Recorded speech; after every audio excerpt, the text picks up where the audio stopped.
Americans are spending $430 million more every day on gasoline. We're looking for answers. We're pissed off, lost, seeking truth and unbiased information. We want to make our country safe again. We are passionately holding on to our freedom. We want to defend our nation. Here is the antidote to powerlessness. Constructive, not destructive. Welcome to Mad as Hell University. Welcome to Mad as Hell University, where we give you constructive tools instead of destructive fears. I'm your host, Raj Doraisamy. I came to the United States in 1986. I left 3 countries to get here. What I saw in Ethiopia, Zambia, and Zimbabwe is where the United States is heading today. I don't want that. You don't want that. We want to save our country. If you do not face your anger with wisdom, you will not find the strategy to overcome the problem. And that is what we do at Mad as Hell University. This week, it's Pastor Appreciation Week, and we're giving you an action-packed lesson in boldness and fearlessness. But first, a word from our sponsors.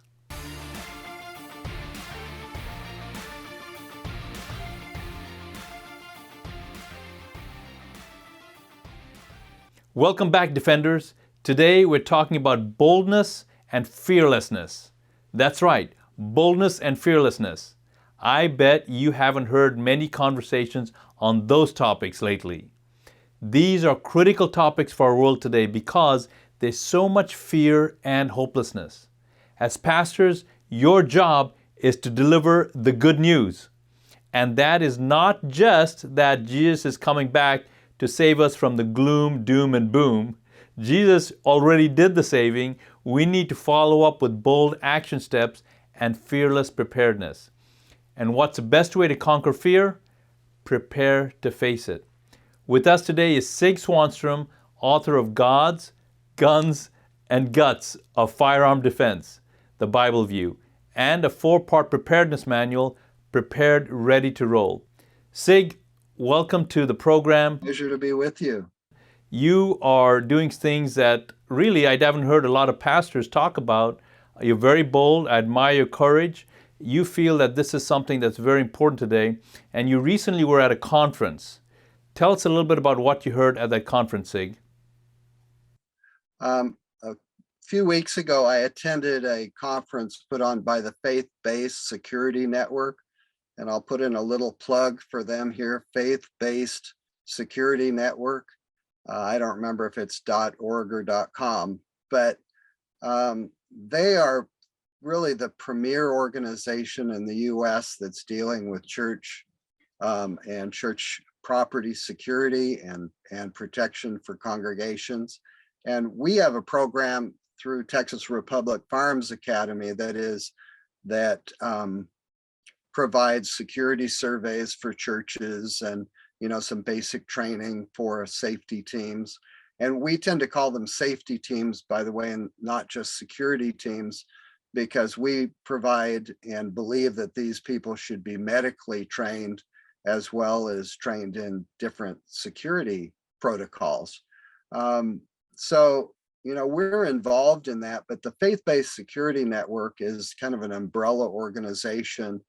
And the reason I mention them is in this latest conference that I went to, one of the speakers was the pastor from Sutherland Springs. And if you probably don't remember that mass shooting because there's been so many of them, but Sutherland Springs is a small rural community south of San Antonio. I don't know, probably an hour south of San Antonio, completely rural. And the pastor is very involved with the Boy Scouts, or I guess Scouts now. And he was attending a training seminar out of state. And somebody asked him about church security while he was at this seminar. And this was on a Saturday afternoon. And he said, well, frankly, we're not worried about it because we live in a rural area. Nothing ever happens where we live. And so we really haven't done that much, to prepare because we just don't think it's a problem. And it was the very next day that a mass shooting occurred at his church.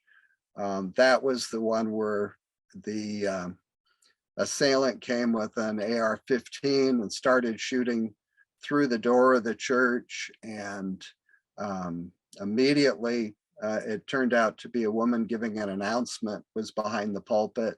She was killed. And then he walked around the church shooting through the walls. And basically everybody, almost everybody in the church was wounded. And so it was, and many died. And it was, one of those sad cases, but it's one of those sad cases people say, well, it's not going to happen to me. Well, that's one of the things I appreciate about the Faith-Based Security Network is they're keeping statistics on actual shootings and acts of violence that are occurring on church properties. And the media is not reporting these, but they are, keeping track. And there's just the uptick in these attacks in the last few years is just monumental. So we can't think that this is just something that's a rare occasion. It is increasing and we need to be ready for it. And so churches, like here in Texas, the joke is that we have to tell the congregation to let the security team handle it because, half the congregation is armed and you don't want everybody jumping up and, taking shots. But the attack inside a church has special, or a theater or any place where there's lots of people, has special considerations in the response because the opportunity to accidentally injure an innocent bystander is so great. And so that's why the added training, it's a very specialty training that's different than what someone would get in, for example, in one of my classes that is handgun self-defense, because there's so much more to the issue if you're dealing, with lots of innocent bystanders. Sig, you're a pastor yourself. Tell us a little bit about your church and some of the things that you're doing in your church to help your congregation feel safe, feel secure in these uncertain times. In our church, I attend a small church, about 120 people, and our safety team, they're not the official greeters, but they are out meeting people and saying hi and making people feel welcome. And in the presence in the congregation, it doesn't come across like an armed camp or something, but it lets the congregation relax and worship freely because they know somebody's got their back. And so we have a team of people that are on duty every Sunday and every church event to make sure that, the congregation is safe and also safe from medical emergencies. So our people are trained in stop the bleed and CPR, and we have, various other medical supplies on hand as well. So it's a more holistic approach to safety than just, an active shooter. Sig, what are some of the things that people can do, leaders especially, to help the people that they're leading not only be safe and secure, but also feel safe and secure in terms of community preparedness? There's two aspects of being ready. You have to be prepared, and then you have to be ready. As we run these scenarios, we become prepared to act. So we're prepared, and when the time comes, we are ready to roll. The odds of us encountering exactly the same circumstance that we contemplated is pretty small. But if we ran different scenarios in our mind, we end up, the mind is incredible in the ability to pull these things together. And when it's time and you're ready to roll, you're much better equipped to actually make good, sound decisions because you've contemplated things in advance, and that was part of your preparation. So we can be prepared by carrying pepper spray or carrying a concealed gun. That's all good, but we also need to be mentally prepared so we're ready to act at the time when it happens. And some things happen in just seconds, and you have less than a second to respond. And other things you can be more deliberate in seeking cover, and then trying to figure out what's the best course of action. But we have to be ready for both. We have to be ready for instantaneous action, and we have to be ready if we can contemplate developing a plan. That's of course the better choice if we have that option. So being prepared and then being ready to roll. It's two pieces of the same puzzle. And if we're prepared, but we're not ready to roll, then ultimately we're of no use. And if we're ready to roll, but we're not prepared, then we tend to make bad decisions. So that's my point, is the preparation involves, pre-planning, and it may be scenarios, it may be just having the equipment and gear, maybe having a go bag in your car so that if something happens and, you have to hoof it out on foot, you're able to do that. So that 36 Ready website has a lot of information about things like that as well. But very often, I've seen people in emergencies that just weren't ready, and they respond out of crisis instead of, having any thought applied to the situation. So anyway, the Prepared Ready to Roll book 1 I wrote is why it's so important to be prepared. And I actually wrote that for spouses, because very often, in fact, it's usually women that are more attuned to being prepared, and while their husband is busy watching football or something and not thinking about these things. So anyway, that first book in the series was written to help if you have family members or a spouse that aren't getting it. It's something to read and go over together and talk about. And then the book 2 and 3 is the actual practical sides of it. And then, of course, this book 4, when it comes out, will be on building your own community. Sig, thank you very much for being our guest. Thank you for sharing with us what you're doing to help communities feel safe and be safe. Action steps and a mission statement when we come back.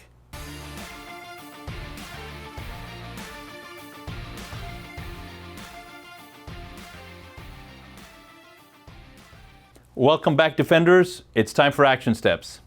Sig, a preparedness expert, is going to be actually doing the action steps for us on this episode.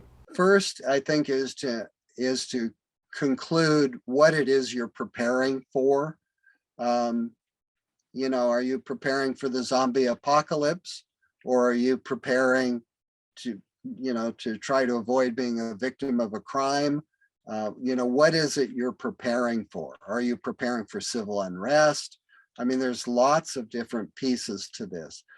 One of the wonderful blessings is that being prepared generally prepares you for a lot of different things.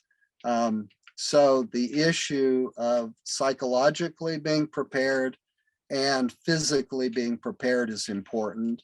But one thing I haven't dealt with much in this conversation is also being socially prepared. In other words, having a group of friends, family, whatever your close group is, to be able to bat ideas off of and think about things together and make various preparations together. And whether you're taking a firearms class or whether you're preparing a go bag, it's a whole lot more fun to do it with somebody than to just try to do it on your own. So that, I would say, those are the first 2 points. One, actually figuring out what you're preparing for, and then preparing for it. And then the other thing is realizing you don't have to do it alone. At least for most people, they don't. And then the third one is to prepare holistically. I so often see people, of course, I'm in the firearm training business. And so I see people who have lots of guns, lots of ammunition, but they don't have much in the way of food supply. They don't have ability to purify water. They don't have the other aspects of preparedness. They aren't prepared with good medical kits.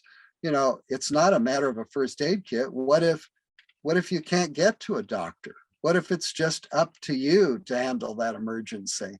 And it's not a matter of just bundling them off into an ambulance and sending them to a hospital. What if you have to deal with it? Do you have you have a medical kit and enough orientation to that to be able to handle that yourself? So the holistic side of it, and I don't mean holistic like holistic medicine, I mean holistic as in the whole picture. There's so many different elements to being prepared, and long-term food supply, short-term food supply, the go bag to be able to grab and go. These are all different aspects of preparedness. And that the second book, actually book 2 and 3 in my series, this one, the background here that I'm using came off the cover of this book. I enjoy, or I appreciate this image because you can hardly see, but on my right shoulder is a house, and the rest of the image is all this lightning happening. The lightning has not reached the house yet, but it's going to. And that's the way we need to live our life, not in fear, but rather in preparation and being ready. And so this image that I used on the cover of this book really kind of is an example of this. There's storm clouds all around us, whether it's political, whether it's social, whether it's Antifa or BLM or teaching critical theory in our schools. Politicians that aren't standing up and doing their job, courts that aren't doing their job, police officers that have been made neutered in their ability to do their job because their local government won't let them do their job. Or, like in California, Los Angeles, San Francisco areas that have prosecutors who aren't doing their job. We have storm clouds all around us. And it is a big mistake to think that the future is going to look like today. We can expect it to be very different. And so we have to be prepared, ready to roll, but we also have to be resilient. And so that would be my last item in your list, is being resilient and adaptable. And because we don't know what we're going to encounter in the future. So we have to grow a spine and being willing to stand up as Jesus warriors, as in that verse I read in Isaiah 53:12. But, and we have to realize we're going to be considered rebels. And we want to do that if we're Jesus rebels, but we don't want to just be rebels for the sake of being rebels. So we don't want to be just rabble rousers. We want to be people who are effectively and shrewdly making a difference in our society. But while we work to make society better and our country better and save our states and local governments, we need to also prepare individually and as families and as groups of friends for uncertain days ahead so that we have each other's back. I want to add a couple of thoughts for your consideration. We talked about boldness. In Latin, a merry man was a companion or a follower of a knight. Like Robin Hood, he was a sidekick, a co-hero on a quest. The intent of Mass was to gather together right before you go on a mission. So what that really means is every time you see Merry Christmas, you're sending that person on a mission, a co-bearer with Christ, a mission of peace, a mission to spread the word, to spread the light, a mission to be the salt of the earth. Every time you say Merry Christmas. In other words, your mission, should you choose to accept it, is to go into all the world with Christ as your traveling companion, or you, more rather, as his traveling companion, on a bold quest to rescue and redeem.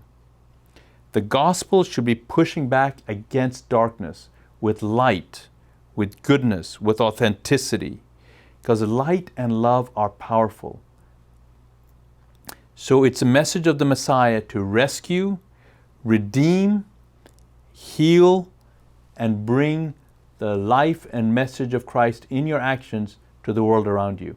Thank you for watching this episode. Please connect with us in our community on cloudhub.com. Go to cloudhub.com and look for Mad as Hell University. We want to hear your comments. If you're watching this on Rumble, you can put your comments here below and we will respond to those. But importantly, where we're really focusing and building our community is on cloudhub.com on the Mad as Hell University group and channel. Thank you for watching today, and we look forward to seeing you next week.